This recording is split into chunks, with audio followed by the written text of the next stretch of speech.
ভারত পাকিস্তান দ্বন্দ্ব বহু পুরনো। দুই দেশের অভ্যন্তরীণ রাজনীতির টানাপোড়েন নিয়ে বৈরী সম্পর্কটা বেশ জোরালো। তবে মাঠের খেলায় বরাবরই দুই দেশের ক্রিকেটারদের মধ্যে দেখা যেত ভ্রাতৃত্বের বন্ধনে আবদ্ধ হতে।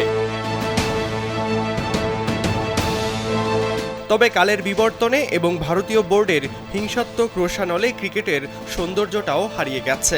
ক্রিকেটটাকে এক প্রকার নিজেদের একক সম্পত্তি বানিয়ে নেওয়া ভারত পাকিস্তান সহ আইসিসির সদস্য দেশগুলোর উপর নিজেদের প্রভাব খাটিয়ে আসছে।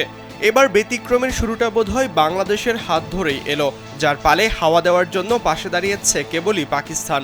বাংলাদেশ আইসিসি বৈরিতার মাঝে পাকিস্তানের ভারত ম্যাচ বয়কট, বাংলাদেশকে নীরব সমর্থনেরই ভাব প্রকাশ করেছে। পাকিস্তান সরকারের এমন সিদ্ধান্তের পর সূত্র অনুসারে বোঝা যায় বাংলাদেশের প্রতি সংহতি প্রকাশ করতেই এমন পদক্ষেপ নিয়েছে পাকিস্তানের ফেডারেল সরকার।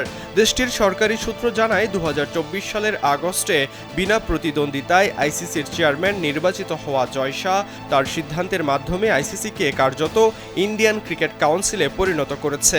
আইসিসির মঞ্চে দ্বিমুখী সিদ্ধান্ত গৃহীত হচ্ছে, তাই এমন পরিস্থিতিতে প্রতিবাদ জানানো জরুরি হয়ে পড়েছিল। সেজন্যই বাংলাদেশের পাশে দাঁড়িয়েছে পাকিস্তান। সরাজয়ন, কালবেলা।